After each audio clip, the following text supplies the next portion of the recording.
you to everybody for joining us. I want to apologize in advance. I have a little bit of a cold, so if you hear me coughing, I apologize in advance. I am happy to be in Brussels again. This is the start of a fairly lengthy trip. I arrived in Brussels on Sunday and met with my counterparts in the European Union and in NATO. I had some very intense discussions, very in-depth discussions with my counterpart, the EU Special Representative, Miroslav Lajčák. My team and I will travel from here to Pristina, where we will focus on the effects and a possible resolution for the uncoordinated decision to ban dinars and transfers from Serbia to citizens of Kosovo who depend on those social services, those social payments. We will depart Pristina, go to Vienna, where we'll have conversations with OSCE and ODIHR, hopefully. And then we will go to Montenegro, where we will show our support for the current government and the path that the government has firmly set Montenegro on NATO membership and EU candidacy, and all of the efforts that they've made in advancing both of those. Afterwards, we'll return to Washington, and we hope to have in Washington next week an in-person Quint discussion on all of these issues and more issues on the Western Balkans. So with that, I think we can start with the questions. Back to you, John. Thank you, sir. First question, let's go ahead and start with Arber Veliahu from RTV21 in Kosovo, who asks, is the dialogue between Kosovo and Serbia at a critical stage of stagnation, taking into account that there are no steps forward in the implementation of the Brussels and Ohrid agreement? Well, I will say yes, we're at a very critical moment. And I have to say that we are struggling to get both Brussels and Ohrid back on track. And I have to say that from the American perspective, there is no other alternative than the EU facilitated dialogue. The dialogue has been the mechanism that's resolved many of the challenges in the bilateral relationship between Serbia and Kosovo, and it continues to be the primary mechanism for resolving these differences. I urge both parties to respect the agreements that have already been reached, to implement all the agreements, particularly the ones outlined under Ohrid, and to show goodwill in preventing any provocations that would derail any of the agreements and create more tension between the two countries. So that is going to be one of the primary reasons for my visit to Kosovo. The U.S. has been expressing strong concern about the unilateral moves of the government in Pristina for about the same amount of time. Will you take any other measures that would improve the situation on the ground? And coming from the north of Mitrovica, I have to tell you that the real consequence and misery of the life of Serbs in Kosovo is slowly surpassing the level of sincere and strong concern expressed by international partners towards Kosovo. And there is no family now on which this latest regulation does not leave consequences. I have my own example from yesterday. It was pretty stressful with my parents in Raška, with my father losing his conscience, collaborating, and I don't know, the whole family had to leave the job and had to travel to Raška. And there were good examples that police officers at the gate were so helpful, helping us to pass all the long, many kilometer convoy to go and rescue the father, and he was transported to another city and to another city. Thank you very much. Yeah, well, look, on the implementation of the central bank decision, we are hearing many reports of difficulties and hardship that the citizens of Kosovo who depend on social payments from Serbia are experiencing. And we do call on the government of Kosovo to take the concerns of the international community about the treatment of minorities inside of Kosovo, to take those concerns seriously. There are 5 reasons why we are concerned about this decision. One is the speed in which it was implemented. We're not concerned. We are not discussing the legitimacy of the decision. We're discussing the implementation of the decision. Now, I'll remind you that it took France almost a year to implement the euro, and in northern Kosovo, they wanted to implement it in less than 3 weeks. The second is that the government provided no alternative, no government alternative for the people to receive them, to receive their payments. And these people depend on the payments and they should receive them. They're entitled to them. The third is that there was no outreach to the affected communities. And so a lot of the people who were affected by this decision were left guessing as to what the next step was. Finally, the 2 weeks before the announcement of this decision, Kosovo, along with the other countries of the Western Balkans, had agreed in Skopje during a summit of the Western Balkans countries in the European Union that there would be a payment mechanism by the end of this year. So in other words, if Kosovo would have waited, the payment mechanism for transparent electronic payments would have been solved. And lastly, the fifth reason is we have been struggling to get Kosovo to allow the international community to help provide some technical assistance to find a resolution for this issue. So we need the government of Kosovo to work with the international community to help find a solution to this, what I would say was a disastrous decision and even incompetent decision of implementation of a decision that has created chaos in the economy of Kosovo.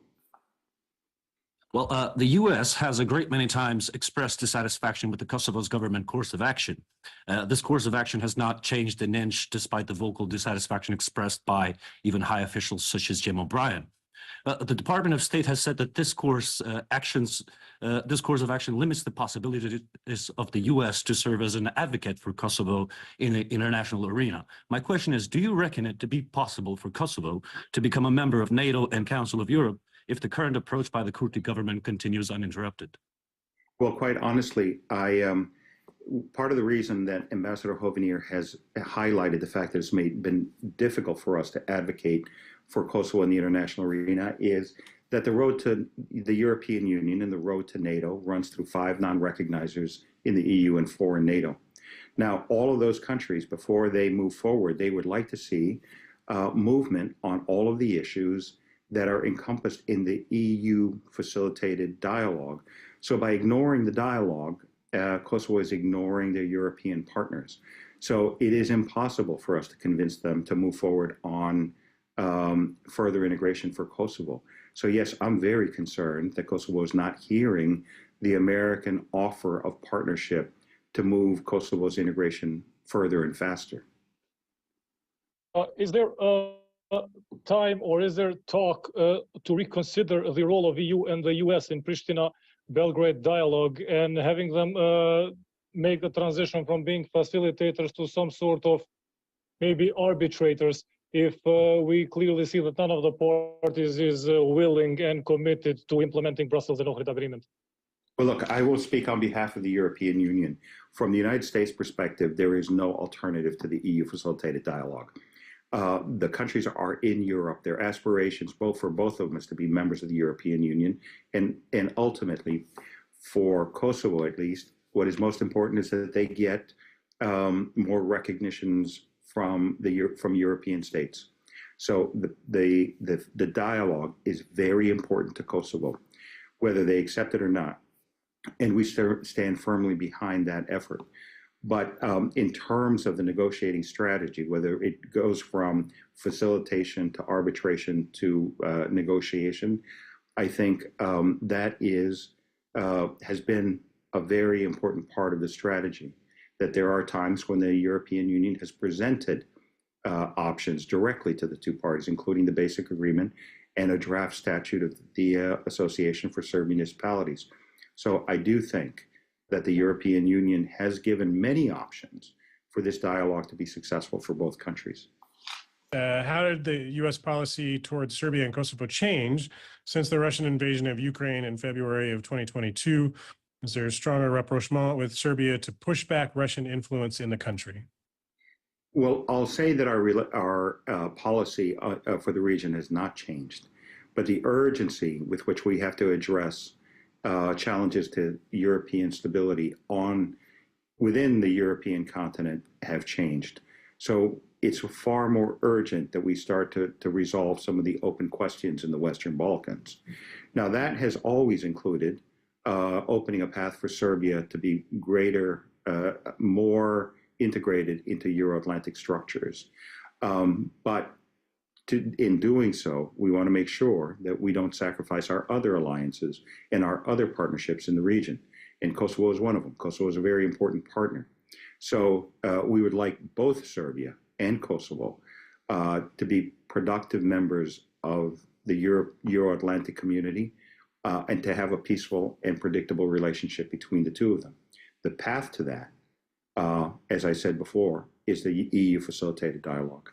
My question would be, which are going to be the consequences for Kosovo and for Serbia if they don't implement the agreement for which are agreed in Brussels and in Ohrid? So are there any consequences? Because we have seen the complaints from Kosovo government that European Union is still holding some sanctions, even they have fulfilled some steps regarding the situation in the north of Kosovo. According to US, does Kosovo government fulfill all the let's say all the steps during now? Well, look, I will say that, the primary responsibility for Kosovo at this point is to begin moving on their legally binding obligation to form there has been no movement on that. So I'm not sure what steps you're talking about with regard to the dialogue, but we're still waiting for that.